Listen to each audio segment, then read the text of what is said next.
तो चलिए आज कुछ ऐसा समझने की कोशिश करते हैं जिसे हम रोज देखते तो हैं पर शायद गौर नहीं करते। ये हमारी रोजमर्रा की जिंदगी में छिपे हुए कुछ पैटर्न्स हैं। और यकीन मानिए ये एक ऐसा नजरिया है जो दुनिया को देखने का हमारा तरीका ही बदल सकता है। तो शुरू करें। मेहनत से पढ़ाई करोगे तो सफलता मिलेगी। कितनी बार सुनी है हमने ये बात। हम सबको ये सलाह मिलती है और सुनने में तो बिल्कुल सीधी और सरल सी बात लगती है ना। लेकिन क्या असल में जिंदगी इतनी ही सीधी होती है? मतलब एक तरफ तो हमारी मेहनत है, लेकिन दूसरी तरफ ये सारी चीजें भी तो हैं। कभी जॉब मार्केट तय कर देता है कि भाई क्या पढ़ना चाहिए, कभी जेंडर को लेकर समाज की कुछ उम्मीदें होती हैं, और फिर परिवार का बैकग्राउंड कैसा है, देश की इकोनॉमी किधर जा रही है, सरकार की नीतियां क्या है, ये सब भी तो हमारे नतीजों पर असर डालती है ना।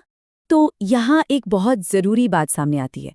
देखिए, अपनी कोशिशों की अपनी जगह है, बिल्कुल है, लेकिन सिर्फ वही सब कुछ तय नहीं करती।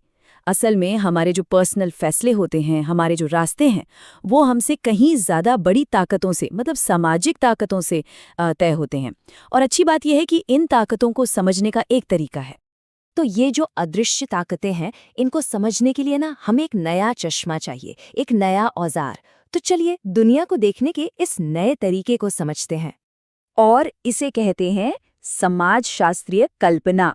ये खास तरह की सोच है, काबिलियत है, जो हमें ये समझने में मदद करती है कि हमारी अपनी पर्सनल लाइफ, हमारे सुख, हमारे दुख, हमारी कामयाबी या नाकामी, ये सब कुछ समाज के बड़े ढांचे से, मतलब इतिहास से, सोसाइटी से कैसे जुड़ा हुआ है।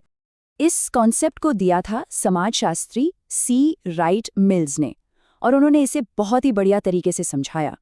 उन्होंने कहा कि ये जो कल्पना है ना, ये हमारी जीवनी, मतलब हमारी पर्सनल स्टोरी, और इतिहास यानी समाज की बड़ी कहानी, इन दोनों के बीच एक पुल का काम करती है। अच्छा, तो अब इस आइडिया को थोड़ा और गहराई से समझते हैं कि ये पर्सनल और पब्लिक, इन दोनों के बीच फर्क कैसे करता है। चलो कुछ असली दुनिया के उदाहरण देखते हैं। जरा इस तस्वीर को देखिए। अब सवाल ये है कि किसी का बेघर हो जाना, क्या ये सिर्फ उस इंसान की अपनी नाकामी है, या उसकी बुरी किस्मत, या फिर कहानी कुछ और ही है। सी राइट मिल्स ने इसे एक बहुत अच्छे उदाहरण से समझाया है। वो कहते हैं, सोचिए अगर 1 लाख लोगों के शहर में सिर्फ एक इंसान बेरोजगार है, तो हाँ, ये उसकी पर्सनल प्रॉब्लम हो सकती है।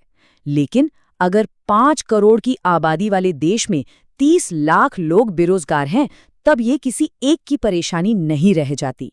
तब ये एक पब्लिक इशू, एक सार्वजनिक मुद्दा बन जाता है।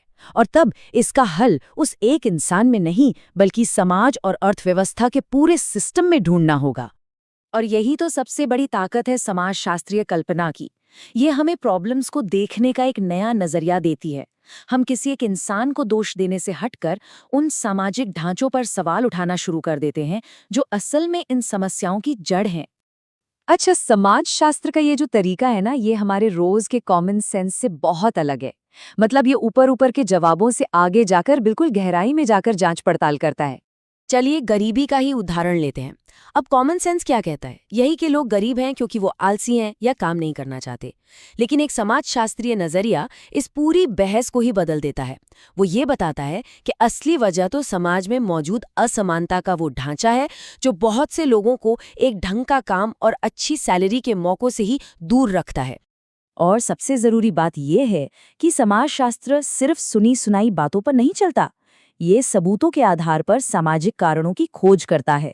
ये किसी की पर्सनल राय पर नहीं, बल्कि एक सिस्टमैटिक तरीके से, एक साइंटिफिक तरीके से स्टडी करता है। तो अब सवाल ये उठता है कि आखिर ये जो समाजशास्त्रीय नजरिया है, इसे अपनाने से मिलेगा क्या? इसकी पावर क्या है? इसके लिए ना समाजशास्त्री पीटर बर्जर ने एक बहुत ही कमाल की तुलना की है। वो कहते हैं कि एक समाजशास्त्री का काम एक जासूस की तरह होता है। मतलब अपनी पसंद नापसंद को साइड में रखकर समाज में जो जैसा है उसे बिल्कुल वैसा ही रिपोर्ट करना, ताकि सच्चाई को ठीक से समझा जा सके। तो ये नजरिया मायने क्यों रखता है? पहली बात, ये हमें गरीबी या बेरोजगारी जैसी बड़ी सामाजिक समस्याओं की जड़ तक पहुंचने में मदद करता है। दूसरी बात, ये हमारे अपने पुराने ख्यालों और पूर्वाग्रहों को चुनौती देता है। और सबसे अहम, ये हमें एहसास दिलाता है कि हमारी अपनी छोटी सी जिंदगी भी एक बहुत बड़ी सामाजिक कहानी का ही एक हिस्सा है। तो अगली बार जब हम अपने आसपास की दुनिया को देखें, तो खुद से ये सवाल पूछना बनता है, हमें क्या दिख रहा है? सिर्फ अलग अलग लोग, या फिर वो पूरा सामाजिक ढांचा भी जो चुपचाप हम सबको एक शक्ल दे रहा है? इस पर सोचिएगा जरूर।